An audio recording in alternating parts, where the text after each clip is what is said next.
thank you for coming out, and good afternoon to everyone. I appreciate the great attendance I see here. Of course, my name is Clayton Davis, and my position with the Heritage Area. So first of all, I'll just talk a bit about what we do at the Heritage Area, what our purpose is, and what our mission is.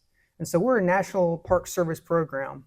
We're hosted at the University of North Alabama. We're a program of theirs hosted within their purview.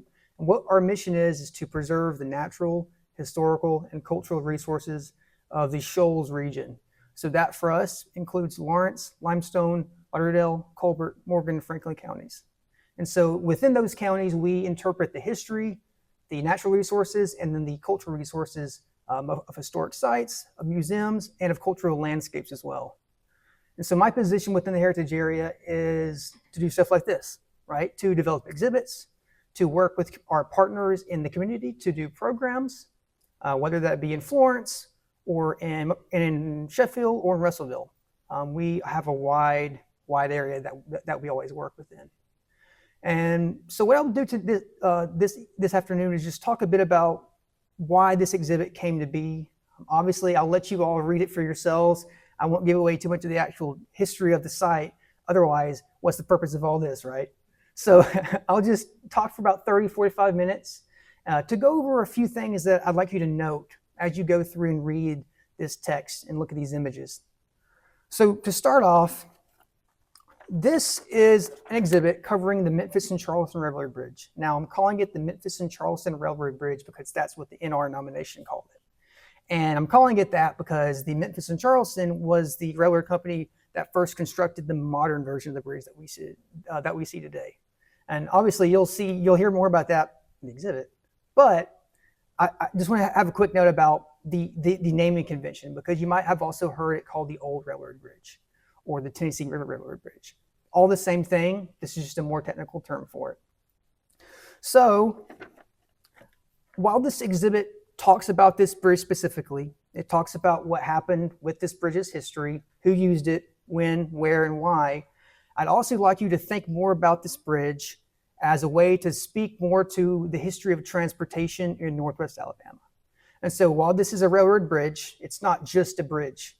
We like to interpret this site as a connective path between places.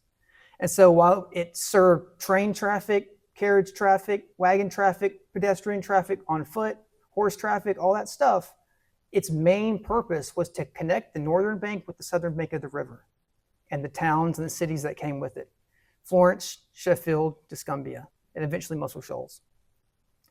And so when you read through this text, this content, maybe keep that in the back of your mind and think about this history of this bridge, not just as the history of the bridge itself, but as a way to examine the history of how transportation changed in this part of the state across time.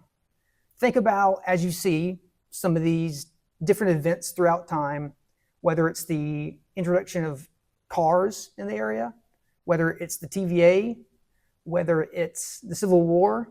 Think about how that affected the way that people traveled between places, how that affected the way that people thought about traveling between places, and ultimately what that means for technology and the progression of technology here around us.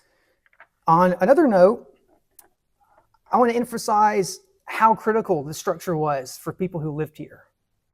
Today we see a bridge that is no longer in use, that's not connecting any banks, but in its heyday, this bridge was the most efficient way to cross the river. It was the way to cross the river. There were ferries before it, and there were ferries during its lifespan, but for the most part, this bridge was the way to cross the river for trains, for people, for livestock, whatever it may be. And that came with it, that brought with it lots of economic factors, lots of social factors, lots of cultural factors. In its heyday, as this bridge was developing, as different versions were constructed, it was a big deal. And you see this in newspapers, you see this in word of mouth. It was highly publicized as it was being constructed. The newspapers could not get enough of this story. They continually posted stories about it. They gave updates to people in Florence and Sheffield. They really wanted people to know this was a huge deal for this area. Not only because of what it brought to the area, industry, trains from other parts of the South that connected Alabama with other states, and increasingly a connection to the interstate system later on in the late 1920s. But it also brought with it a sense of being modern, a sense of great modernity in Florence, the sense that people were beginning to be connected with the outside world, that people were beginning to be connected after the Civil War more and more with the North, that industry was growing more and more, that iron and steel became more and more popular, like in Sheffield, like in Florence. As the years ran on, it increasingly became a symbol of the new age, of the new South, of a South that was more focused on industry, on factories, on manufacturing, that was more connected, that was more prosperous. And this is represented time and time again in these newspaper articles. So just a few things to think about as you're going through it and reading this story. The second thing I'd like to touch on very briefly is really what the NR process is. So what is the National Register? And so one of the big goals with this exhibit was to instruct people and to get the word out about what this process is. Why is it there? What is it used for? Why do we publish these nominations in the first place? Why does it matter for the bridge to be listed on the register? And so some quick history about the register. It was really authorized in the mid to late 1960s as part of the National Historic Preservation Act as a way for the Park Service to recognize locally, state, and nationally important historic and cultural sites. That includes historical sites. It also includes archaeological sites, as a way to preserve the documentation and to preserve the story of those sites for forever, really, and for as long as the National Archives exists. And so the big goal here is not necessarily that we are posting this nomination, that we're getting this nomination registered for great funding opportunities, although it could help. But the big goal here is that we're preserving that documentation, a high level of documentation on these sites that can be accessed in the future by anyone. Although they can be accessed by anyone, it's not often that people seek out and read these National Register nominations. You might not even ever see it once. And so what we wanted to do was to bring the information that you could expect to see from the nomination and to present it as we would present any other story. To open up that nomination process, to open up the register process to the public viewing. Because while it is preserved for the public, again, we might not ever see it. It takes a long time for these forms to be digitized and to be posted online.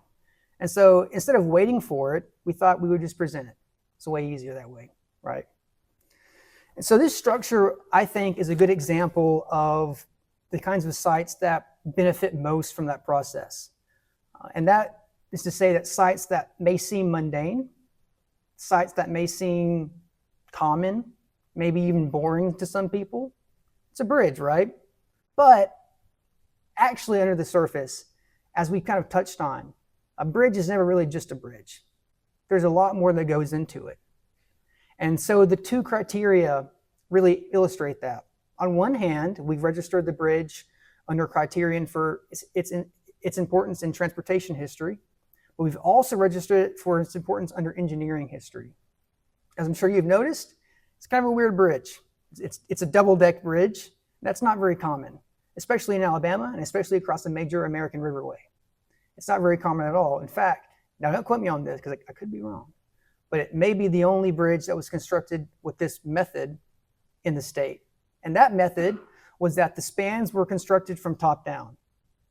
The traveling system on wheels was placed on the top deck, and using steam power, it lowered a new span into place where the old span had been, back and forth all the way down.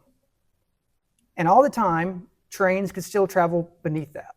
It took about 4 hours to complete for each span. And so that bridge was constructed in about a year. Now the method is pretty incredible. It was not very common. In fact, it was so uncommon that it was featured in an article in the engineering record in 1894 for being a significant bridge engineering technique, especially in this state of all places, in Alabama in the 1890s. That wasn't very common. That stuff just didn't happen. So people were really excited about it. So I think that this is interesting in two ways.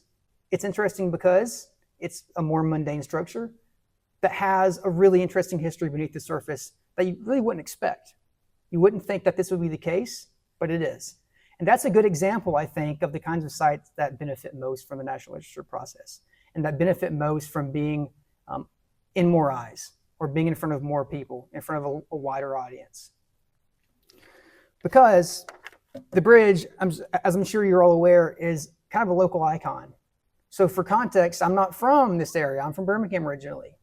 But it really kind of enchanted me to see the history of this bridge, and especially to read the newspaper articles from the 1870s, the 1880s, and you can feel the excitement from the paper that people feel like this is the next step. This is the next big thing for Alabama, that this is a huge deal. So that really infected me, and that really made me want to take part in this project. It made me really excited myself to design these banners, to design this text, to write this text, and to select these images, and to present that story here now today, bringing it back from the 1890s all the way to 2024. So to kind of finish off, this is a very brief talk, but I want to give you time to kind of walk around, ask questions maybe. I'll be sticking around for a little bit to kind of meet and greet people and kind of mingle around if you'd like. I also want to make note, I've left them over there for now, but we have a few packets that I've brought. These are our Tennessee River history packets. Now they're intended to be educator packets, so they're intended to be used by teachers, by educators, if you homeschool, or if you have kids in your life, grandkids maybe, children, whatever it may be. They're designed with a fourth grade curriculum in mind, so that there's activities that can be used for that standard. But also they contain some really good historical background for the entire region. So I think those are a good supplement for after you read through this story. They're a good supplement to have a good timeline of the region from before the war to after, and to have a good context for the history that happened in this region from about the 1830s to about the 1930s. And so if there's any questions, I can take those now, or I can just walk around and I'll let you walk up here, enjoy the exhibit, ask anything you'd like, but I'll be sticking around. So thank you for listening. Thank you for showing up tonight.